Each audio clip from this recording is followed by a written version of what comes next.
How to write a recount. A recount retells an event that has happened in an entertaining and informative way. Some examples of recounts are a school trip, a sports report, a diary entry, a travel report, a biography, and a report on the day a special visitor came to school. In this video, we'll be writing a recount based on a school trip, though the tips and suggestions mentioned apply to any type of recount you're writing. Recounts describe events that have already happened, so are written in the past tense. The events will be written in the order in which they occurred, known as chronological order. Recounts can be written in first person, with the writer explaining their own experience, or third person, with the writer describing what happened in the role of the narrator. Depending on the audience, the recount can be written formally or informally. In our school trip report, we will obviously use the past tense as the event has already happened, and we'll present it in chronological order. I've decided to write it in first person and will use an informal tone. Before we begin writing the recount, it's important to plan what it will look like. I will plan it using a sequence map. Obviously, writing about everything that happened on the trip will take too long, and I want to keep my reader interested. I'm therefore going to focus on the best parts. My report will begin with an orientation paragraph, the introduction, which sets the scene. This will be followed by a paragraph for each of the key events that I've identified, all written in chronological order, of course. I'll finish with a conclusion, which aims to bring the report to a natural end. The importance of the title of your report is often forgotten. It needs to engage your reader. How about our trip to the International Rice Research Institute? The day we learnt how rice grows.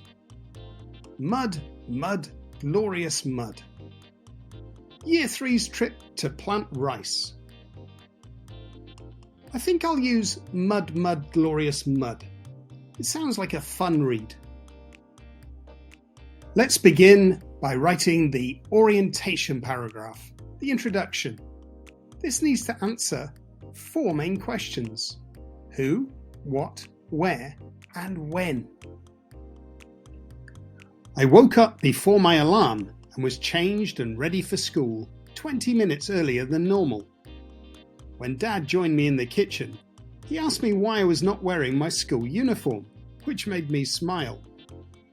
As we left the house and jumped into the car, I was pleased to see the sun was shining and the angry rain clouds that had threatened the day before were gone. It was Wednesday, the 11th of March, the date of my year group's school trip to the International Rice Research Institute, Erie. Our teacher, Mrs. Jackman, had promised us a day we would never forget, and I am glad to say she was not wrong there. So let's see if my orientation paragraph has answered the 4 questions. Who? My year group. What? A school trip. Where? The International Rice Research Institute. And when? Wednesday, the 11th of March. Now it's time to start writing our recount. The bus journey was long, nearly 2 hours, but once we'd left Manila's traffic and smog behind, we were greeted by the green and lush countryside. Some of my friends played Uno, and others were already devouring their packed lunch, but I spent the journey with my nose pressed against the window, soaking up the views. It was like watching a National Geographic documentary. It is important to be specific with the details. Instead of just saying it was a long journey, we've made it clear to the reader by detailing how long the journey was. Instead of saying my friends played cards, I've been specific and explained what card game they were playing. Details help make your recounts more interesting. In saying this, a common mistake is to overdo timings. Detailing the exact time things were done at and the exact number of minutes it took gets tedious to read, and your recount starts to sound more like a police report. Much later, someone spotted the Welcome to Erie sign, and there was a huge cheer. For the first time, I saw the research building and imagined all the scientists inside, wearing white lab coats and studying rice seeds under microscopes. Sequence connectors are a great way of skipping time. Using an expression like much later stops you having to explain what happened in between. Other useful sequence connectors that do the same job are eventually, finally, and at last. We were greeted by Micah and Ronald, two university students who were studying at Erie, and they led us to a lecture room and explained to us why Erie was so important. In a nutshell, Erie finds ways of increasing rice yields in order to help alleviate world hunger. Amazingly, they have a rice gene bank in which they have over 132,000 different varieties of rice seeds. I hope the bank has some well-trained guards.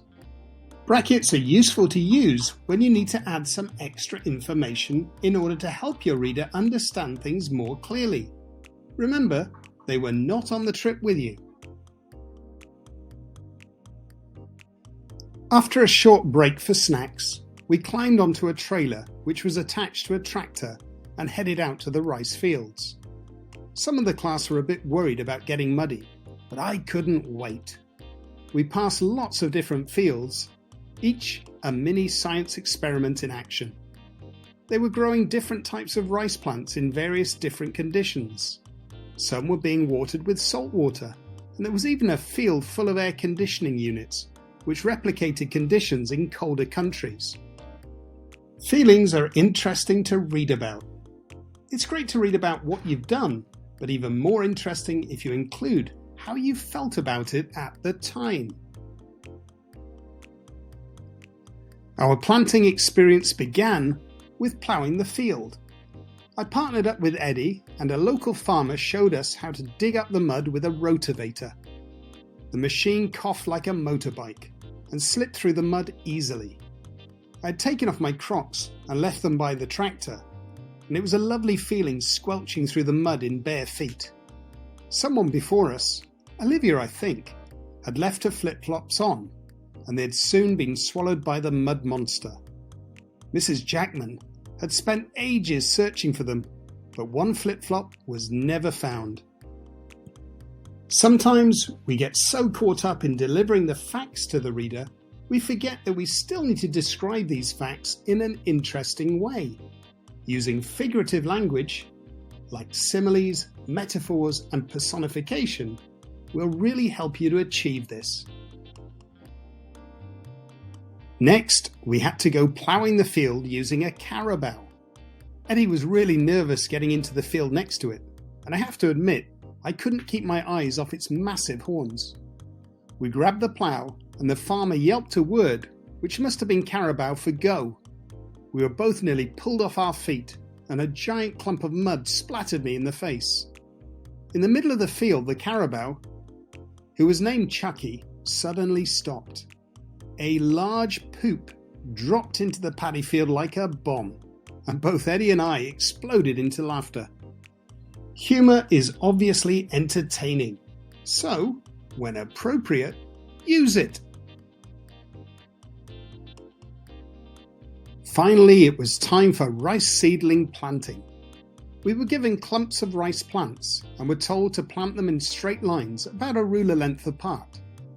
After half an hour of this, with the baking hot sun beating down on me, I decided to do what hippos do to cool off.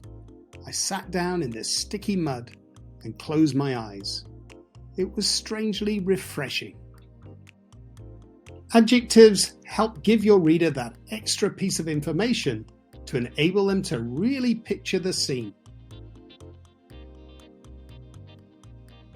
We were all thoroughly hosed down and then returned to the research centre, where we got changed into dry clothes and quickly ate our lunch. A walk around the museum followed, though that was a bit boring compared to the rice planting.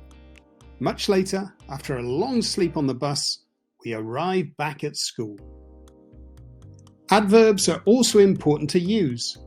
Well-chosen verbs can sometimes reduce the importance of adverbs, but just like adjectives, adverbs do give your reader a better picture of what happened and how it happened. The final part of the recount is to write the conclusion. Here, you must answer 2 questions. What was the highlight? And what was learnt? It really was a tremendous experience, and I certainly won't be able to eat rice without thinking about the time I spent growing it.